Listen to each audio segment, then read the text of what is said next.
आज हम पढ़ने वाले हैं सीसा संचायक सेल के बारे में। ठीक है, सीसा संचायक सेल कौन सा सेल होता है?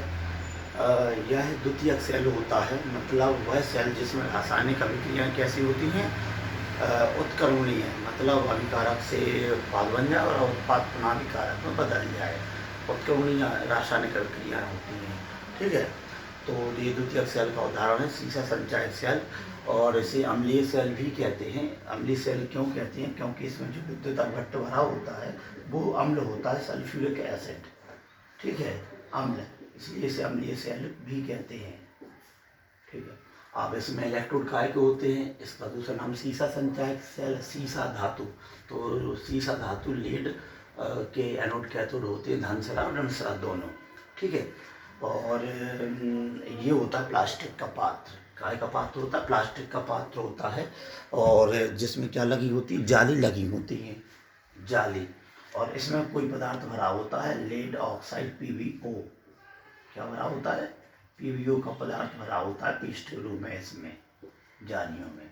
ठीक है, तो विद्युत, इसकी रासायनिक अभिक्रिया क्या करना पड़ेगा?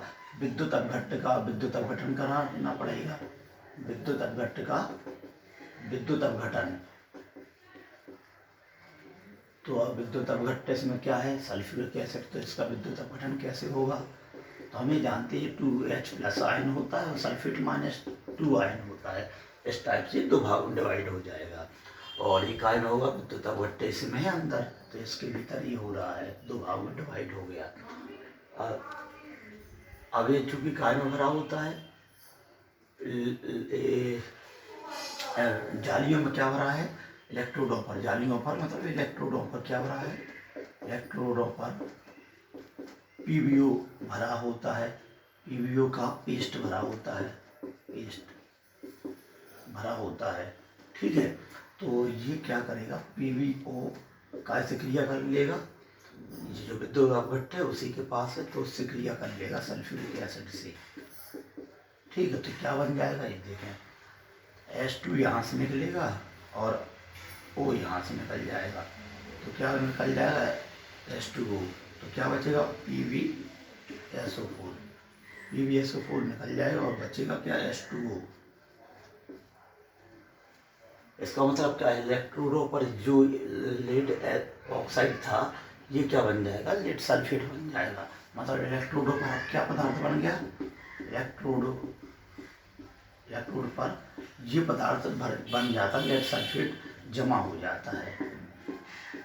ठीक है, तो सबसे पहले क्या था? शीशे का था, उसमें ऑक्साइड का पेस्ट भरा था, विद्युत अपघट्ट से क्रिया करके लेड सल्फेट बन जाता है, और विद्युत अपघट्ट में ही H2O मुक्त हो जाता है, अलग हो जाता है। ठीक है, अब कुल मिला के इलेक्ट्रोडों पर कौन सा पदार्थ बन गया? ये जमा है, जमा रहता है या जमा होता है। ठीक है, इलेक्ट्रोडों पर चाहे वो एनोड हो चाहे कैथोड हो, दोनों पर क्या है? अब लेड सल्फेट। अब क्या है? बैटरी है, चार्ज होगी और डिस्चार्ज होगी। तो जब इसे हम चार्ज करते हैं तब क्या होगी? रासायनिक अभिक्रियाएं। तो आवेशन के समय,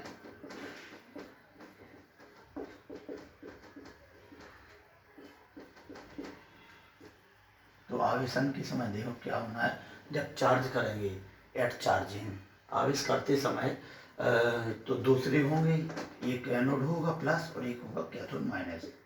एनोड और कैथोड पर होगी करीब कैथोड पर क्रियाएं या रासायनिक अभिक्रियाएं, एनोड पर और कैथोड पर।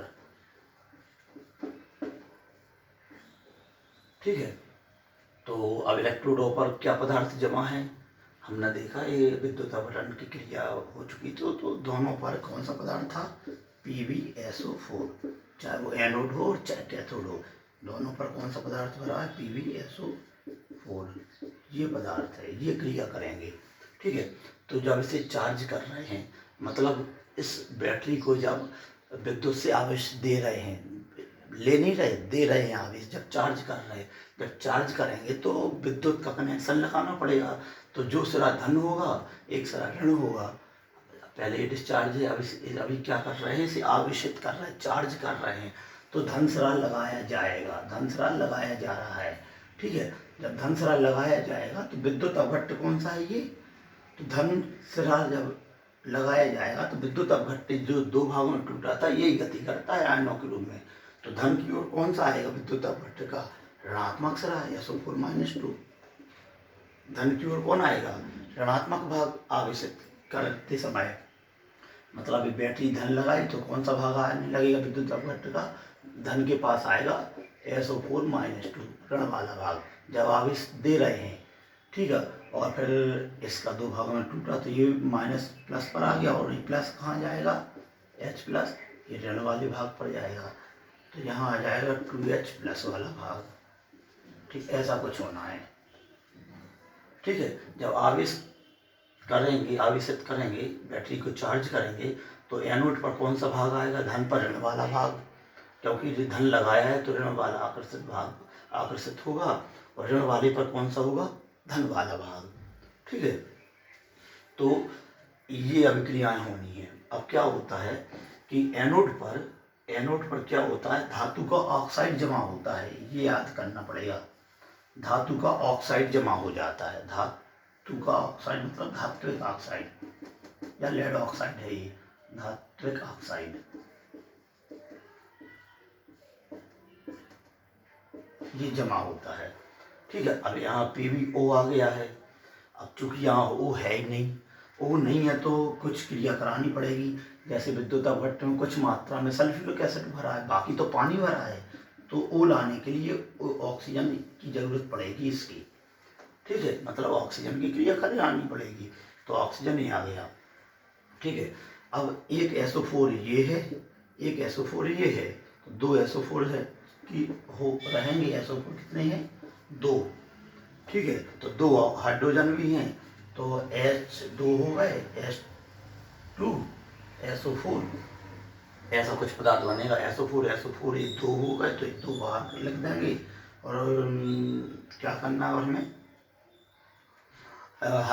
पानी के अणु भी चाहिए, तो ये आ गया है। तो Pb ऑक्साइड है तो PbO2 वाला पदार्थ बना लेते हैं। लेड ऑक्साइड, इसके दो अणु इस टाइप से क्रिया करेंगे। धात्विक का ऑक्साइड ये होता है, ये अलग बात है। ठीक है, अब ये देखें, यहाँ ऑक्सीजन के दो अणु चाहिए, जब एक है। हाइड्रोजन के कितने चाहिए? 2 और 2 4 चाहिए, तो 2 अणु H2O के ले लेते हैं, ताकि O2 यहाँ काम में आ जाए और 4 यहाँ काम में आ जाए हाइड्रोजन के। और S सल्फेट ये है और ये तो 2 है, तो SO4 के ये 2 पार्टिकल हो गए। ठीक है, लेकिन यहाँ क्या हो रहा है? 2 इलेक्ट्रॉन, 2 ऋणायन मुक्त होंगे, तो प्लस यहाँ 2 इलेक्ट्रॉन ये मुक्त और होंगे, मुक्त हो गए। ठीक है, यहाँ 2 इलेक्ट्रॉन मुक्त हो गए। अब जो 2 इलेक्ट्रॉन मुक्त हुए हैं वो क्या करेंगे?